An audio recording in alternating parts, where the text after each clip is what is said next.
Good morning guys, কেমন আছো সবাই? আশা করছি সবাই অনেক ভালো আছে। আজকের ব্লগটা তোমাদেরকে স্বাগত জানাচ্ছি। আজকে বারে সম্ভবত বুধবার। আজকে বারে বুধবার, ঠিক আছে। আর তারিখ হয়েছে 19 আগস্ট। তো আজকের ডিউটি আমি সকালবেলা স্টার্ট করলাম। এখন ঘড়িতে সময় হয়েছে 9টা 10। তো আজকের বুকিং কেমন হয়, বাজার কেমন যায় সেটা দেখা যাক, ঠিক আছে। আজকে জার্নিটা যেন ভালো হয় ইনশাল্লাহ। তো গাইস ফাইনালি আমি একটা বুকিং নিয়ে বৌনিটা করলাম, এয়ারপোর্টের বুকিং নিয়ে এসেছিলাম। তো এয়ারপোর্টে নামানোর পরে আমি এয়ারপোর্টের ভিতরে ঢুকে গেছি, ঠিক আছে। তো এখন দেখার এখান থেকে পাই কিনা। সকালবেলা যাই না, সকাল টাইমে এখন ঘড়িতে কটা বাজে, 10টা 20 হয়েছে, ঠিক আছে। তো এই টাইমে আমার এয়ারপোর্টের ভিতরে ঢোকা উচিত হয়েছে কিনা আমি জানি না, ঠিক আছে। দুটো বুকিং দিলে আমি ধরতে পারলাম না। তো আমি ভাবলাম যাই ভিতরে ঢুকি, গিয়ে আরামসে ওখানে বাইরের দিকে পুলিশের চাপটা খুব বেশি থাকে, ঠিক আছে।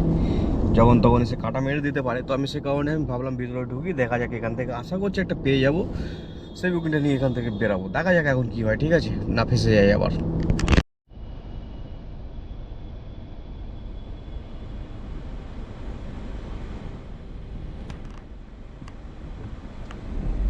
তো গাইজ আমি দত্তপুকুর এসেছিলাম।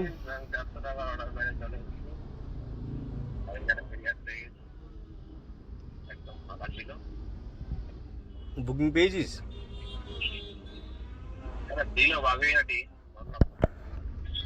তো গাইজ ফাইনালি আমি দত্তপুকুরে চলে এসেছিলাম সিএনজি ভরতে। তো সিএনজি ভরে নিলাম। ওই প্যাসেঞ্জারটা ছিল কলোনি মোড় এয়ারপোর্ট থেকে, 350 টাকার বুকিং ছিল। তো ওনাকে ফাইনালি নামিয়ে দিয়ে আমি চলে এলাম সিএনজি পাম্পে। সিএনজি ভরালাম, ভরিয়ে দাঁড়িয়ে আছি। এক্ষুনি একটা মাখন বুকিং মিস হয়ে গেল। সেটা হলো, ক্লিক করলাম, মিস হয়ে গেছে, ঠিক আছে। তোমার হচ্ছে ফুলবাগান ছিল। এখান থেকে টাকাটা কম ছিল, কিন্তু ঠিক আছে, এখান থেকে বেরোনোর জন্য ঠিক ছিল, কিন্তু ধরতে পারলাম না। মনটা খুব একটা খারাপ হয়ে গেল আর কি, ঠিক আছে। তো সামনে যদি বারাসাতের সিন, বারাসাত নাই, জায়গাটার নাম কি, দত্তপুকুর টুকুর কিছু হবে, দত্তপুকুর না কাজীপাড়া, কে জানে, সঠিক জানি না। তবে মিস হয়ে গেল, খুব খারাপ লাগছে। তো গাইস বারাসাত থেকে একটা র্যাপিডোতে বুকিং পেয়ে যায় তোমার হচ্ছে চিনার পার্ক মোড়ে। কপাল ভালো, একদম পাম্পের ওখান থেকেই পেয়ে যায়, ঠিক আছে। তো প্যাসেঞ্জারটাকে নিয়ে এসে চিনার পার্কের মোড়ে নামালাম। চিনার পার্কের মোড়ে নামিয়ে তোমার হচ্ছে বানিয়া পুকুর পার্ক সার্কাস, আচ্ছা। তো একদম চিনার পার্ক মোড়ে নামালাম। নামানোর পরে সিটি সেন্টার 2 এর সামনে চলে এসেছে। সিটি সেন্টার 2 এর একটুখানি আগেই নেমেছে, ঠিক আছে। সিমলা বিরিয়ানি বলে একটা দোকান আছে, রেস্টুরেন্ট, ওর সামনে নেমেছে। দিয়ে ওনাকে নামিয়ে আমি ঠিক সিটি সেন্টার 2 এর ক্রস করে একটু এগিয়ে সামনে এসে দাঁড়িয়ে আছি, ঠিক আছে। এখন দেখি এখান থেকে পাকসার কাছে টানছে। তো ধরলে ভালো হতো, কিন্তু আমাকে আগে কিছু খেতে হবে, খুব খিদে পেয়ে গেছে, ঠিক আছে। বারাসাতে গেলাম, দিয়ে ওখানে বিরিয়ানির দোকান ছিল না, সেই বুকিংটাই দিচ্ছে আবার। গেলেও হয়, পাকসার কাছে কোথায় আছে সেটা হচ্ছে মেন কথা। আগে খেয়ে নিই, সামনে কিছু দোকান আছে, সাধু ফাধু আছে, পেয়ে যাবো। এখন ভাত এখানে পাবো না, ঠিক আছে। রাজারহাট মেন রোডে নামলে লোকটা চিনারপাড় সিগনালে আগে নামলে আমি বাঁদিকে টুক করে ঢুকে গিয়ে একটা ব্র্যান্ডের প্যাকেট তুলে নিতাম, নিয়ে টুক করে গাড়ি খেয়ে নিতাম। কিন্তু এখন আর কোনো অপশান নেই। এখানে সামনে সাতুর দোকান না কিমি আছে, ঠিক আছে। সাতু ডিম টোস এসে পাওয়া যেতে পারে। তো এইসব খেয়ে নিই আপাতত, পরে দেখা যাচ্ছে। তো ফাইনালি আমি আরও একটা বুকিং নিয়ে চলে এলাম ওখান থেকে, তোমার হচ্ছে মেট্রোপলিটন। তো ওটা পেয়েছিলাম 350 টাকা দিয়ে। ওখান থেকে তোমার আরও একটা ট্রিপ নিয়ে সল্টলেকে ঢুকে যায় কোনো বাস স্ট্যান্ডের এখানে, 150 টাকা। তো হয়ে গেছে। আর আমার সাথে এই মুহূর্তে আছে বাবিনদা, বাড়িতে ভাত টাত খেয়ে চলে এসেছে, ঠিক আছে। দিয়ে বলছে ভাই বুকিং ঢুকছে না। তো সল্টলেকটা এমনি টাইমে মরা, পুরো দুপুর 4টে 5টা অব্দি মরা টাইম। এখন টাইম কত হয়েছে রে? 4:30। এবারে বাজারটা লাগার চান্স আছে, ঠিক আছে। এবারে আমরা যাব বুকিং নিয়ে, কোথায় যাব জানি না, ঠিক আছে। কিন্তু সামনে অসাধারণ একটা সুন্দরী মেয়ে গেল, ঠিক আছে। আমি দেখে দেখে আমার মনটা কেমন একটা যেন খারাপ হয়ে গেল। বাবিন্দা, তোমার কিছু ফিল হয়নি? হ্যাঁ, বাবিন্দা বিবাহিত তো, বলতে ভয় পাই, কিন্তু আবার এমনি ফোনে খুব তুতোই। কি দেখলাম রে। আরেকটা দেখ তো, উপরে দিয়েছে, উপরে দিয়েছে, দেখ, গার্ডেন রিচ। ছি ছি ছি, গার্ডেন রিচ না। আমি ওরকম ইউটিউবার হয়ে আমি সিসি বলতে পারি না। কখন আবার গার্ডেন রিচের কেউ বলবে দাদা আমার এলাকায় কি এমন হয়েছে যে আপনি সিসি করলেন। সরি ভাই, সব জায়গা সুন্দর, পৃথিবীটাই সুন্দর, যেখানে পাঠাবে আমি সেখানে যেতে রাজি আছি, কিন্তু গার্ডেন রিচ আমার যেতে ইচ্ছা করছে না। চলেও কোথায় ক টাকা? সো আমি আবারও একটা এয়ারপোর্টের বুকিং পেয়ে গেছি। তো এয়ারপোর্টে গিয়ে কথা হচ্ছে তোমাদের সাথে। আর এই মুহূর্তে আছে সেক্টর 5 থেকে পেয়েছি বুকিংটা। ঠিক আছে, মোটামুটি আধা ঘন্টা গ্যাপ গেছে, আধা ঘন্টারও বেশি সময় গ্যাপ গেছে। বুকিং এত পরিমাণে ঢুকছে, চুজ করে পাচ্ছি না যে কোনটা ধরবো আর কোনটা ছাড়বো। ঠিক আছে, তো ফাইনালি আমি লোকেশানে চলে এসেছি। এখান থেকে ফটাফট যেতে হবে, দেন তোমার বুকিংটা কমপ্লিট করতে হবে। বুকিংটা আছে 8 DB থেকে।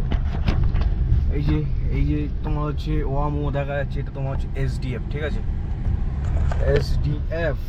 তো এখান থেকে জাস্ট প্যাসেঞ্জারটাকে তুলবো, এয়ারপোর্টে নামাবো, দিয়ে ওখান থেকে যদি একটা পেয়ে যাই এয়ারপোর্ট থেকে, তাহলে খুব সোনাই সোহাগা। দিয়ে তারপরে ছোটো ছোটো 1-2-1-150 টাকার বুকিং মারবো সল্টলেক বা নিউ টাউনের মধ্যে আশেপাশে। দেন তারপরে ডাইরেক্ট তোমার খেলা হবে। ঠিক আছে, বাড়ি চলে যাবো। তো এখন আপাতত স্টপ করে রাখি। 8 DBর কাছাকাছি চলে এসেছি। ঠিক আছে, সামনে 8 DB। আর এই জায়গাটা আর একটুখানি পরে ঢোকাই যাবে না, এত পরিমাণে জ্যাম পড়বে। ঠিক আছে, তো কাস্টমারকে ফোন লাগাতে হবে। দেখো অলরেডি জ্যাম শুরু হয়ে গেছে, সামনে জানি না দেখা যাচ্ছে কিনা, গাড়িগুলো এগোচ্ছে না। আর আমার প্যাসেঞ্জার এখান থেকে তুলতে হবে, বুঝতে পারছো কত চাপের। খালি মশাটার সিনটা দেখো। ঠিক আছে, মশাটার সাইজটা দেখো খালি, কি ধরনের মশা, কত বড় সাইজ দেখো। দেখেছি এত বড় সাইজের মশা।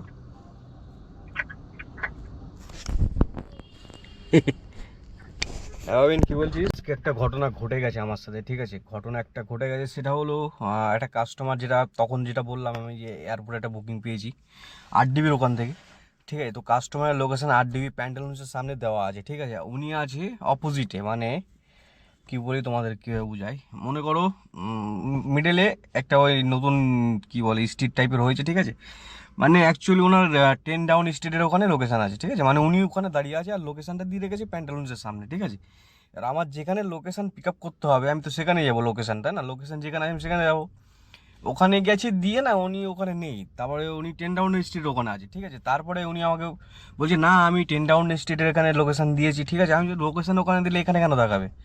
ঠিক আছে, এই নিয়ে দুজনের মধ্যে তর্কাতর্কি চলছে। ঠিক আছে, মহিলা, ঠিক আছে, ওই 30-32 বছরের মহিলা। ঠিক আছে, তো এত তর্ক করছে। ঠিক আছে, আর সত্যি কথা বলতে না, কেউ তর্ক করলে না আমার মাথা গরম হয়ে যায়। ঠিক আছে, মহিলা বলে ছাড় দেবো, এটা তো হতে পারে না। ঠিক আছে, তুমি উল্টো পাল্টা বলে যাবে। আমি কারেক্ট জায়গায় লোকেশন, যেখানে কারেক্ট লোকেশান আছে ওনার মানে পুরুলি দেওয়া আছে, আমি সেখানে গিয়ে পিক আপ লোকেশানে গিয়ে ওনাকে এ করছি। আর ওখানে তখন সন্ধ্যের টাইম। ঠিক আছে, তখন ওখানে দাঁড়ানোর জায়গা নেই, মানে ওখানে দাঁড়ানো যাবে না এমন পজিশান। ঠিক আছে, তো উনি তর্ক করেই যাচ্ছে আমার সাথে গাড়িতে উঠে। ঠিক আছে, আর চললো 15-20 মিনিট তর্কি। তারপরে বলছে আপনি কি কন্টিনিউ করবেন তো ঝামেলা করা, নাকি স্টপ করবেন। আমি বলছি আপনি চুপ করলে আমিও চুপ করে যাবো। ঠিক আছে, মহিলা বলে ছাড় দেবো নাকি। উনি IT সেক্টরে কাজ করে। ঠিক আছে, দেখে তো মনে হচ্ছে ভালোই, মানে 40-45 হাজারের উপরে স্যালারি আছে। তারপরেও তিনি যদি এত লোকেশান সম্পর্কে ধারণা না থাকে, তার আইডিয়া না থাকে, তিনি মানে ঠিক আছে, তার যদি সামান্য টাইপের আইডিয়া না থাকে, সামান্য কথা যদি না বোঝে, তা সেসব মানুষের সাথে কী কথা বলবে, তাই না। আন্দাজে এড়ে তর্ক করছে, এড়ে তর্ক। ঠিক আছে, তো পুরো মুডটা গেল সারাদিন যেভাবে ছিল। আর সত্যি কথা বলতে না, এরকম ফার্স্ট টাইম আমার সাথে এরকম মানে আমার এরকম এক্সপিরিয়েন্স হলো যে এরকম ফার্স্ট টাইম কোনো কাস্টমার যে ঝামেলা করছে, তিনি লোকেশন প্রথম কথা ভুল দিয়েছে, তার উপরে আবার যে ঝামেলা করছে। ঠিক আছে, যাই হোক, জানি না রেটিং বলছি, উবেরে কমপ্লেন করবে কিনা। কমপ্লেন করলে আমার কিছু করার নেই। ঠিক আছে, যা পারিস করে নে, নাই করলাম না উবেরে। ফালতু মার্কা সব, মানে যেখানে লোকেশন দিয়েছে সেখানেই তো যাবো। উনি 100 মিটার, মানে কি 100 মিটার ওনার যে যেখানে দাঁড়িয়ে ছিল, ওই 100 মিটার ঘুরতে গেলে আমাকে 1.5 কিলোমিটার ঘুরতে হবে। ঠিক আছে, 10 ডাউন স্ট্রিট করা আছে, মানে ওখানে গাড়ি যাবে না। তো এই আর কি, যারা ওখানে গেছে তারা অ্যাকচুয়ালি বিষয়টা বুঝবে। ঠিক আছে, তাছাড়া বুঝবে না। যাই হোক, আজকে মোটামুটি কাজ ভালোই হয়েছে। তোমার উবেরে করেছি সম্ভবত 1800-1900 টাকা। ঠিক আছে, উবেরে।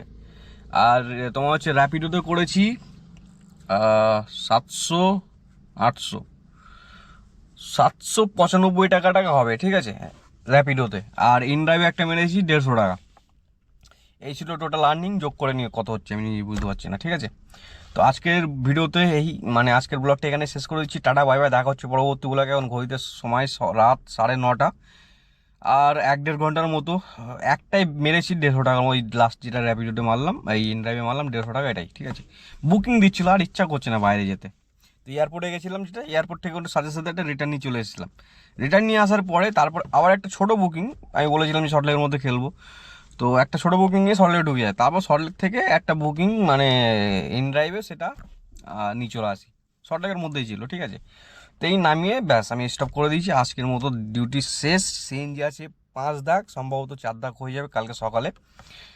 তো কালকেও টান থাকবে বারাসাতে, আমি আর সল্টলেকে সিএনজি ভরার চান্স নিচ্ছি না, কারণ ওই বেকার ঝামেলা, ঠিক আছে।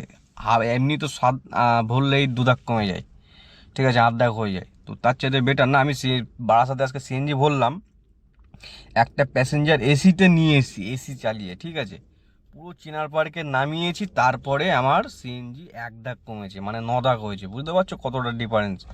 তো যাই হোক, আজকের ব্লগটা এখানে শেষ করে দিলাম। টাটা বাই বাই, দেখা হচ্ছে পরবর্তী ব্লগে। আশা করছি সবাই যদি ভালো লেগে থাকে লাইক কমেন্ট শেয়ার, একটা কমেন্টস আমার ভিডিও করার আগ্রহ বাড়িয়ে দেয়। তো সবাই প্লিজ কমেন্টস করো, আর নতুন হলে সাবস্ক্রাইব করে দিও, ঠিক আছে। 2000 পুঁততে, আর একটা কথা, 100 সাবস্ক্রাইব পুঁততে আমার 1 বছর লেগেছিল, 1000 পোড়াতে 3 বছর লেগেছিল, আর 2000 হতে 5 বছর লেগে গেছে, 5 বছর কমপ্লিট হয়ে গেছে। মানে এখনও কদিন লাগবে আমি নিয়ে যাই না, ঠিক আছে, কিন্তু 2000 পুরোতে 5 বছর প্লাস, ঠিক আছে। তো প্লিজ 2000 করে দাও, ঠিক আছে। কতদিন ধরে চান্স নিচ্ছি হচ্ছে না ইউটিউবে। তো প্লিজ সাবস্ক্রাইব করো, মনোবল বাড়াও। Tata bye bye.